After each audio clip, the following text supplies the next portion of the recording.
Our next member to speak will be Kathy Carmody from the Institute on Public Policy for People with Disabilities. Welcome, Thanks. Kathy. Thanks, Doug. Sorry for the late sign on. Glad to be with everybody today, including our partners. I am going to, well, just a little bit of background. The Institute is a statewide association of organizations that provide direct services and supports to people with intellectual and developmental disabilities across Illinois. Our member organizations provide services to over 35,000 people receiving, or 35,000 people with intellectual and developmental disabilities. And again, happy to be a partner with my colleagues in this effort. I'm going to talk about three what I'll call buckets because there are some distinct activities, but the common thread throughout them is looking at some near-term impact to expand service and support availability to people with intellectual and developmental disabilities across the state. So the first program model that we're working on is the Certified Transition Program Incubator, and we're seeking to expand opportunities for post-transition age young adults with IDD. You've got some detail on the program in front of you.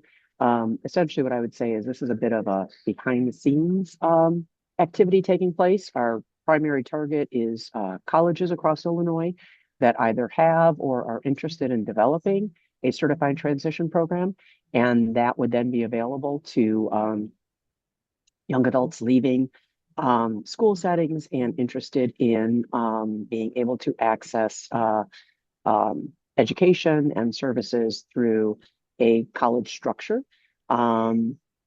A couple of things about the CTP program for those of you who might be listening and who aren't terribly familiar with it. And probably because, again, we're seeking to expand it because we think it shows a lot of potential for a segment of the IDD population. The Certified Transition Program is FAFSA eligible, meaning that if it is part of approved as part of pre-employment training services through DRS, then it can be paid for through that program. And according to my colleague, Rebecca Clark, who has the data on it, 70% of students who matriculate through the program get a community integrated employment outcome job and retain that job for at least a year, which is some pretty dramatic success standards. So we think there's a lot of opportunity in the system for expansion of this model, and that's what our work in this space is focused on. If you want to go to the next slide, Doug, I'll talk a little bit about the deliverables. And our model for deliverables is fairly consistent across the three efforts. But again, we're looking to expand the model, expand awareness about the model, definitely for young adults and families who may see that as an opportunity for their family member. Again, doesn't require somebody to be enrolled in the waiver. It's really their entree is through the Department of Rehab Services. And we are seeking then to create some materials that will be available. We'll certainly rely on our partners here and the ARC of Illinois to get the word out to families who probably want to know more about it through some material dissemination, and then also the recording of a webinar that will live in posterity for people to kind of on demand be able to learn more about the program and the model. We can go to the next slide, Doug, please. Oh, I'm sorry. You went ahead. Sorry, go back to objective 2. Sorry, my bad.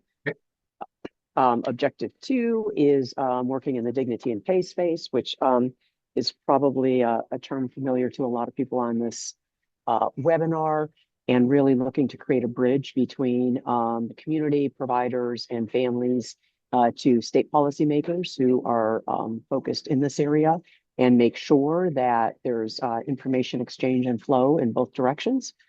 So that people who are intended to benefit from the dignity and pay legislation understand it. They understand what opportunities it presents to them, and they know how to take advantage of those, but also that state policymakers have the information and insight from people directly affected by this legislation to make sure that it remains kind of sensitive and reacts to what people are saying that they're looking for. So again, some hard copy deliverables and some materials that will live on in the universe so that people who come after us will benefit from the work that is taking place through this project today. And thirdly, Doug, hopefully behavioral health clinics is a program model that is increasingly something that people are aware of as an opportunity, both for people seeking services and for agencies looking to expand their service lines. So we are seeking to help expand the behavioral health clinic footprint across the state.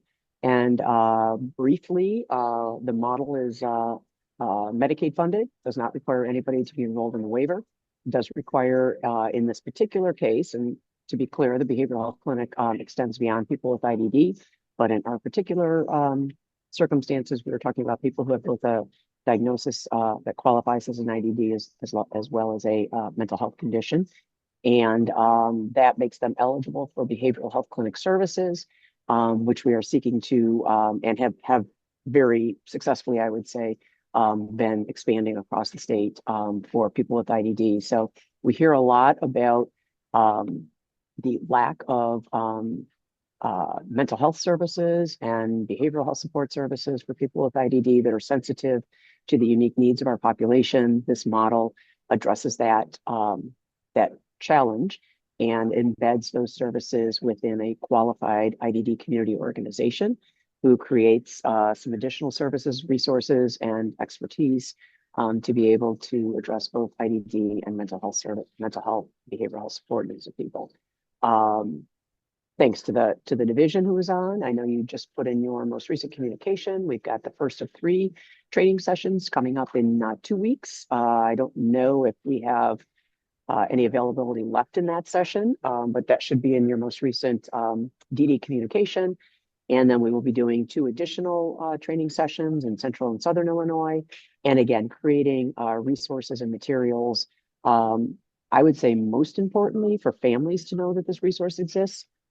I suspect that families who aren't connected to an IDD organization may not be aware that in their very communities may exist this resource that, again, as long as somebody has Medicaid and meets the behavioral health, mental health, and IDD diagnosis, doesn't need approval from anybody to be able to access. So we really want to make sure that we spread the word both to families whose family members would be direct beneficiaries and to community agencies. Many of you who are a part of today's webinar, I know, have either successfully developed a behavioral health clinic or are in process of exploring that as an additional service line opportunity.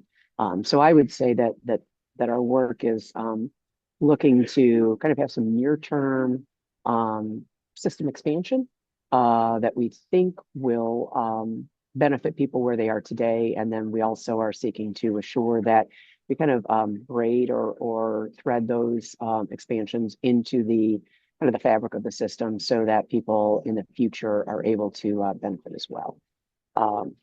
That's my update, Doug. Thanks for the opportunity to expand upon it. Okay, thank you, Kathy.